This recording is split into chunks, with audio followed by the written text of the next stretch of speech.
Saudari-saudara yang terkasih di dalam Tuhan Yesus, marilah kita berdoa, doa yang diajarkan oleh Tuhan Yesus sendiri. Dalam nama Bapa dan Putra dan Roh Kudus. Amin.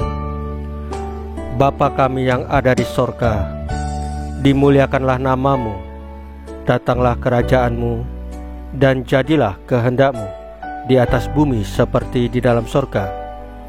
Berilah kami rejeki pada hari ini, dan ampunilah kesalahan kami, seperti kami pun mengampuni yang bersalah kepada kami. Dan janganlah masukkan kami ke dalam pencobaan, tetapi bebaskanlah kami dari yang jahat. Ya Roh Kudus, hadirlah saat ini untuk memimpin dan membimbing kami dalam membaca firman Tuhan Yesus dan merenungkannya, sehingga kami dapat mengerti maknanya dan dapat kami laksanakan dalam hidup kami sehari-hari di tengah masyarakat kami. Pembacaan Injil Lukas bab 1 ayat 39 sampai dengan ayat 45. Membuka hati dan meneguhkan. Beberapa waktu sesudah kedatangan malaikat Gabriel, berangkatlah Maria dan langsung berjalan ke pegunungan menuju sebuah kota di Yehuda. Di situ ia masuk ke rumah Zakaria dan memberi salam kepada Elisabet. Dan ketika Elisabet mendengar salam Maria, melonjaklah anak yang di dalam rahimnya. Dan Elisabet pun penuh dengan Roh Kudus, lalu berseru dengan suara nyaring, "Diberkatilah engkau di antara semua perempuan, dan diberkatilah buah rahimmu. Siapakah aku ini, sampai ibu Tuhanku datang mengunjungi aku?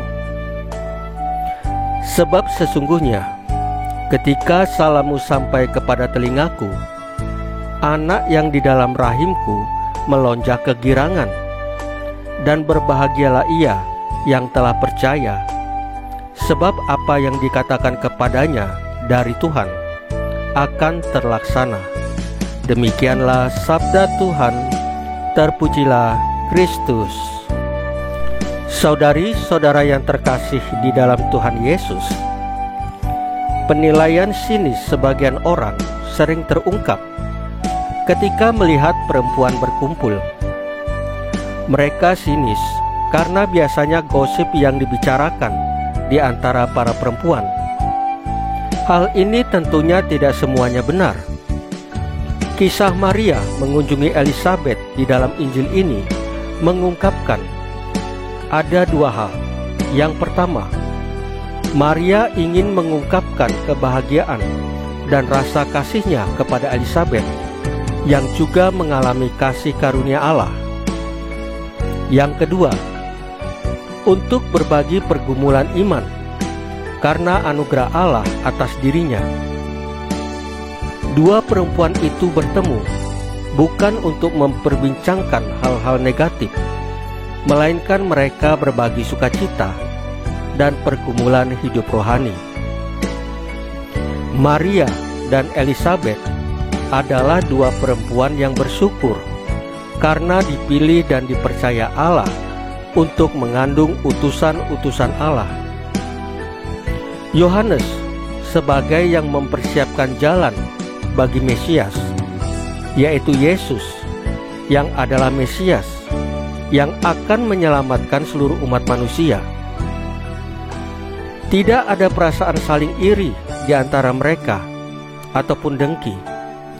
Justru mereka berbahagia karena menerima anugerah yang luar biasa, yaitu dipakai Allah untuk melaksanakan rencananya. Kehendak Allah dalam diri mereka masing-masing adalah anugerah saling menyempurnakan. Hal yang menarik yang kita pelajari dari Maria, yaitu bahwa kemuliaan yang Maria peroleh adalah bentuk perhatian Allah kepada kaum yang lemah dan miskin. Bahkan perhatian Allah juga meluas kepada seluruh umat Israel yang selama hidupnya di dalam penindasan. Dari Maria kita belajar meluaskan wawasan dan melihat berkat Tuhan, bukan hanya untuk diri sendiri. Gereja bersama Maria dipanggil untuk menjadi sukacita dan rahmat bagi yang miskin, bagi yang kecil, bagi yang lemah, bagi yang tertindas, dan bagi yang difabel. Saudari-saudara yang terkasih di dalam Tuhan Yesus, marilah kita berdoa. Ya Bapa yang Maha Murah Hati, bukalah hati kami sebagaimana hati Maria dan Elizabeth yang saling meneguhkan. Salam Maria, penuh rahmat, Tuhan sertamu. Terpujilah engkau di antara wanita, dan terpujilah buah tubuhmu Yesus. Santa Maria Bunda Allah, doakanlah kami yang berdosa ini, sekarang dan waktu kami mati.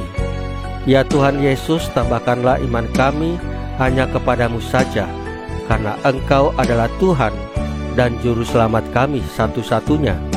Tidak ada yang lain. Dalam nama Bapa dan Putra dan Roh Kudus. Amin. Saudari-saudara yang terkasih di dalam Tuhan Yesus, bacaan firman dan renungan hari ini sudah selesai. Tuhan Yesus memberkati kita semua.